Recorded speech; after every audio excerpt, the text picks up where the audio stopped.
سعد القحطاني أو كما هو معروف بسعد باشا القحطاني. اللغة، هات لي وزير أو مسؤول عندك في بلدك بيتكلم لغة سعد غير لغة. القحطاني أو سعد باشا القحطاني طلع بتصريحات أثارت الجدل وأغضبت بعض المصريين، وأنا شايف إن مش من حقنا إن إحنا ولا نثير الجدل ولا نزعل. ده راجل مواطن سعودي من حقه إن هو يتباهى ببلده المملكة العربية السعودية اللي بنحترمها وعلى دماغنا من فوق، ولكن الرد عليه هو اللي غلط. مارتن لوثر كينج قال لك إيه؟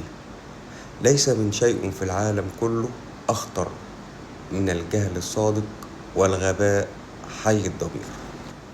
وكون إن حد بيقارن نفسه بيك أنت، فاعرف إن أنت أحسن منه، وده شيء يشرفنا، وإلا طبعا ما كانش قارن نفسه بينا.